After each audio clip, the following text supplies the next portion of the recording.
It was 2:30 in the morning, I had my night vision goggles on. At the time in Baghdad, each EFP strike was 2 deaths. It was just dust, I just hear the boom, dust.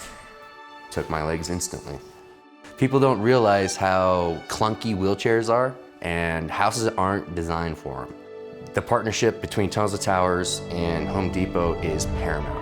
Getting a home that's built for me specifically is a pretty unbelievable opportunity. I can just move around this house like nothing.